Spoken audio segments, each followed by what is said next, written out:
राधे राधे दोस्तों। स्वर्ग जाने का असली हकदार कौन है और नरक और वह कौन सा पाप है जो नरक जाने से मनुष्य को नहीं रोक सकता? आइए इस कथा को सुनते हैं। अगर वीडियो आपको अच्छी लगे तो लाइक कीजिएगा, चैनल को सब्सक्राइब जरूर करिएगा ताकि आगे आने वाला वीडियो आप तक पहुंचे। आज हम एक धार्मिक कथा के माध्यम से आपको बताएंगे कि पूजा पाठ, दान, धर्म के आदि प्रकार के करोड़ों पुण्य करने के बाद भी मनुष्य नरक में क्यों जाता है और अत्यधिक पाप करने के बाद भी किस पुण्य के कारण मनुष्य को स्वर्ग की प्राप्ति होती है। तो चलिए शुरू करते हैं दोस्तों। मध्य देश की बात है। एक ही समय पर 5 मनुष्यों की मृत्यु हो जाती है और वे सभी यमलोक में पहुंच जाते हैं। यमलोक का दृश्य देखकर वे सब भयभीत हो जाते हैं। विशालकाय यमराज, सुवर्ण से बने सिंहासन पर बैठे यमराज दिखाई देते हैं। उनके पास चित्रगुप्त बैठे हुए हैं जो सभी प्राणियों का लेखा जोखा रखते हैं। यम के दूत प्राणियों को आगे धकेल रहे हैं। कुछ मनुष्य जोर जोर से विलाप कर रहे हैं और कुछ मनुष्य अत्यधिक प्रसन्न होकर चल रहे होते हैं। स्वर्ग के द्वार से सुंदर प्रकाश दिखाई पड़ रहा होता है तो वहीं नरक के द्वार से धधकती हुई अग्नि की ज्वाला दिखाई पड़ रही होती है। इस भयानक दृश्य को देखकर वे पांचों आपस में बात करने लगते हैं और अपने अपने पाप के विषय में चर्चा कर रहे होते हैं। उन 5 में से 4 तो अपने जीवन में बड़े पाप कर्म किए रहते हैं। उन चारों को जान पड़ता है कि वे चारों अब तो नरक में जाने वाले हैं। उन चारों में एक चोर होता है, दूसरी वेश्या होती है, तीसरा विद्वान पंडित होता है और चौथा एक राजा का सैनिक होता है तथा 5वां एक धनवान किसान होता है। वे पांचों अपने अपने कर्म के फलों को भुगतने के लिए तैयार होते हैं। एक एक करके सभी पापी और पुण्य आत्माएं आगे चल रही होती हैं। वे चारों अपने अपने पाप कर्म के पुण्य के बारे में बताने लगते हैं। पहला चोर कहता, भाई मैं पक्का नरक में जाऊंगा क्योंकि मैंने बहुत बार चोरी की है, दूसरों का धन लूटा है, दूसरों को बहुत तकलीफ दी है, लेकिन ऐसा मैंने मजबूरी में किया था। चोरी करके मैं अपने परिवार का पेट पालता था क्योंकि मुझे कोई काम नहीं देता था। शायद विधाता ने मेरे भाग में ऐसा ही लिखा था। शायद तुम लोगों से ज़्यादा मैं ही बड़ा पापी हूँ और मुझे लगता है मुझे पाप से कभी मुक्ति नहीं मिलेगी। ये मैं जानता हूँ। पता नहीं मुझे अगला जन्म किस पशु का मिलेगा। यमराज मुझे कौन सा दंड देंगे। उसके बाद वह वेश्या बोलती है, भाई सबसे बड़ी पापी तो मैं ही हूँ। मुझसे बड़ा पाप यहाँ पर किसी ने नहीं किया होगा। जो स्त्री अनेक पुरुषों के साथ संबंध बनाती है उसे नरक में ही डाला जाता है, यही शास्त्र कहते हैं। इसलिए मेरा भी नरक में जाना तय है, किंतु मैं शपथ खाकर कहती हूँ मैंने यह पाप जानबूझकर नहीं किया है। जब मैं छोटी सी बच्ची थी तभी एक दुष्ट मुझे उठाकर ले गया था और जबरदस्ती मुझे वेश्या बना दिया। मैंने न चाहते हुए भी कई पुरुषों से संबंध बनाए हैं। मेरे पास जीवित रहने के लिए केवल यही एक उपाय बचा था। मैं करती भी तो क्या करती। मेरे पास इतनी शक्ति नहीं थी कि मैं उस दूसरे पुरुष से लड़ सकूं। पता नहीं किसका पाप के कारण मुझे इस जन्म में वेश्या बनना पड़ा और ना जाने मुझे आगे किस पशु के रूप में जन्म लेना पड़ेगा। मेरे पाप से यह जान पड़ता है कि मैं पक्का नरक में जाऊंगी। उसके बाद वह सैनिक बोलने लगता है, भाई हम चारों में सबसे बड़ा पापी तो मैं ही हूँ। मैंने बहुत बड़े पाप किए हैं।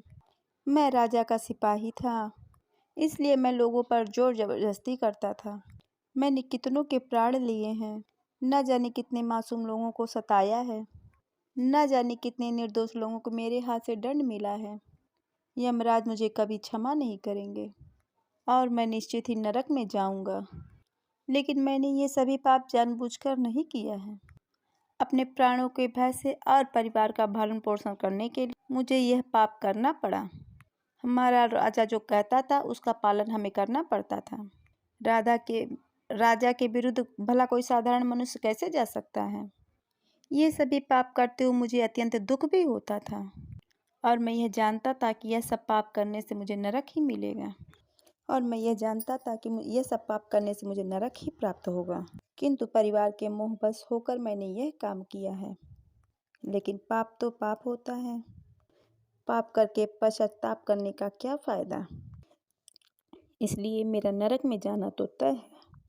इसके बाद वह विद्वान पंडित बोलता है, भाई, चारों में से सबसे बड़ा पापी तो मैं हूँ। तुम लोगों ने तो जो पाप किए हैं वो जाने अनजाने में किए हैं, या तुमसे कोई जबरदस्ती करवाया है या मजबूरी में किया है। किंतु मैं तो विद्वान था। मैं सत्य असत्य सब जानता था। मुझे सच और झूठ का भी ज्ञान था। मैंने धन के लोभ बस यह सब कार्य किए हैं। शास्त्र कहता है, जो सब कुछ जानकर भी पाप करता है वह निश्चित नरक में गिरता है। मैंने ज्ञान का दुरुपयोग किया है। मैंने ज्ञान का उपयोग लोगों की सहायता के लिए नहीं, बल्कि धन को कमाने के लिए किया है। मेरे घर की परिस्थिति अत्यंत गरीब थी।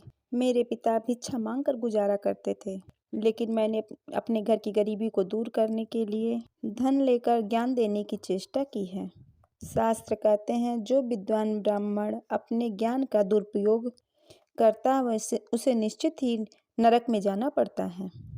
मैंने लोगों को ज्ञान देने के बदले लोगों से धन लिया है। कभी किसी को मुफ्त में ज्ञान नहीं दिया है। इसलिए आप चारों में सबसे बड़ा पापी तो मैं ही हूँ और मुझे ही नरक में जाना पड़ेगा। वह चारों की बात सुनकर वह धनी किसान हंस पड़ा और बोला, तुम चारों तो इतने बड़े पापी हो कि तुम लोगों को नरक में जाना ही पड़ेगा। तुम लोगों ने घोर पाप किया, इसलिए यमराज तुम्हें कभी माफ़ नहीं करेंगे। यहाँ पर मैं अकेले ही सबसे बड़ा पुण्यवान व्यक्ति हूँ। मैंने अपने जीवन काल में बहुत पूजा पाठ किया है, बहुत से दान धर्म किए हैं, ब्राह्मणों को भी दान किया है। मैंने मृत्यु से पूर्व गाय का भी दान किया है। अब मेरे पुत्र पौत्र मेरी आत्मा की शांति के लिए बड़े बड़े दान धर्म कर रहे हैं। वे मेरे लिए दान श्राद्ध तर्पण कर रहे हैं, यज्ञ कर रहे हैं। इसलिए मैं सबसे बड़ा पुण्यवान व्यक्ति हूँ। मेरी 3 पत्नियाँ और 10 पुत्र हैं। वे तीनों ही मेरे मुक्ति के लिए उपाय कर रहे हैं। और हाँ, मैंने अपने जीवन में कभी कोई पाप नहीं किया है, और जाने अनजाने में किए भी होंगे तो मेरे पुत्र पौत्र के द्वारा किया गया साद्र से पूजा से सब मिट भी जाएगा। मैं नित्य देव पूजा करता था, मंदिर जाता था, द्वार पर आए अतिथियों की सेवा करता था, भोजन कराता था। इसलिए मुझे पूरा विश्वास है कि यमराज मुझे नरक में नहीं भेजेंगे और मुझे मोक्ष की प्राप्ति निश्चित ही होगी।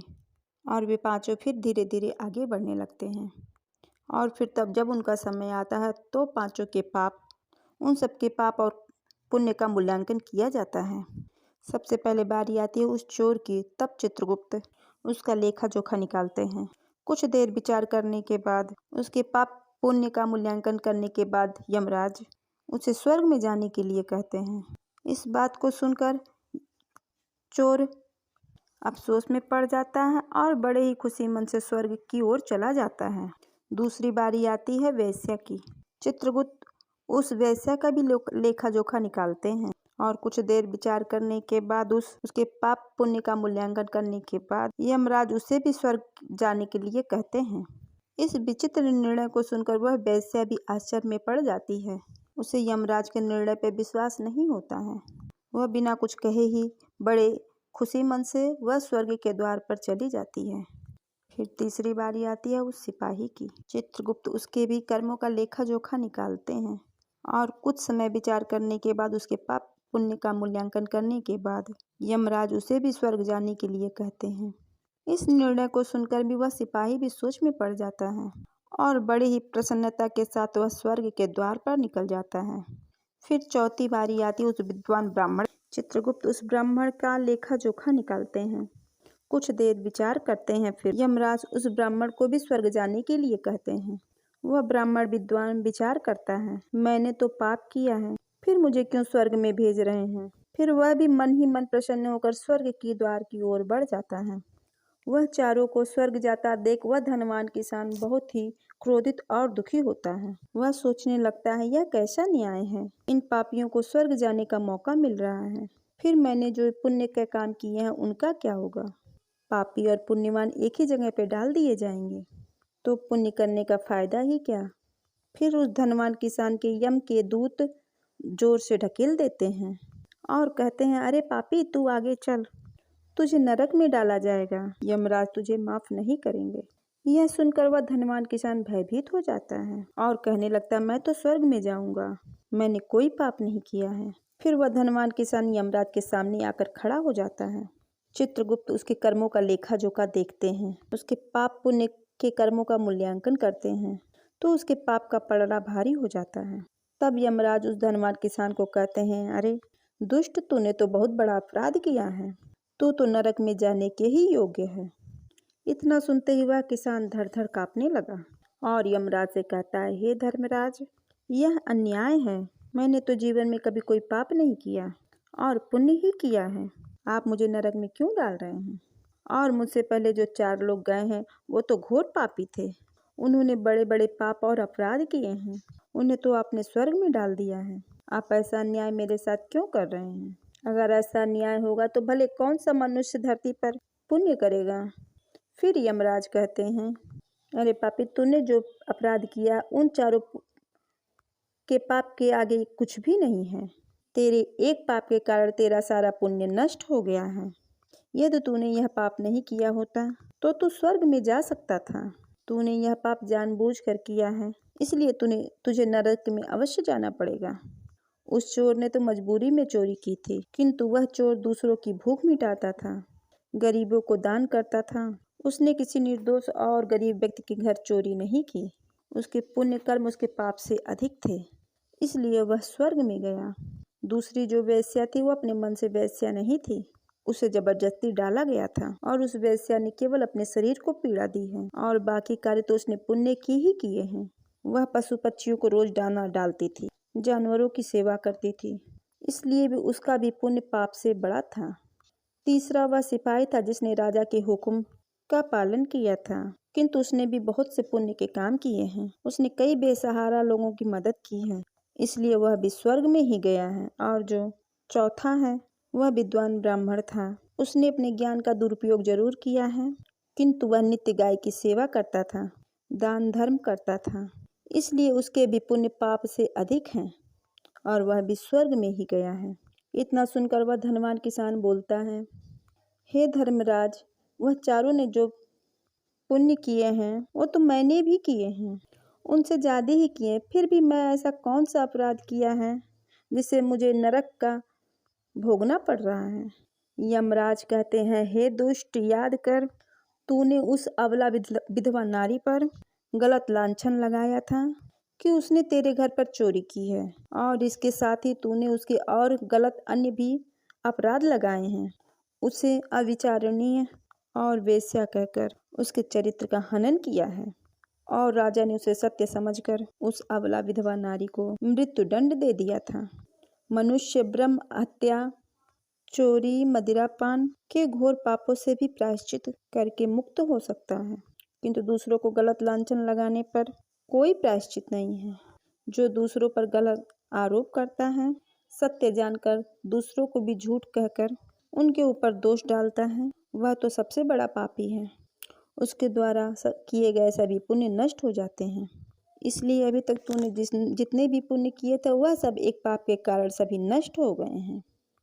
फिर यमराज उन यमदूतों को कहकर पापी किसान को नरक ले जाने के लिए कहते हैं और वह किसान रोता हुआ विलाप करता हुआ नरक के मार्ग पर चलने लगता है। तो दोस्तों, इस प्रकार से धर्मराज ने कहा है, कभी किसी पर गलत आरोप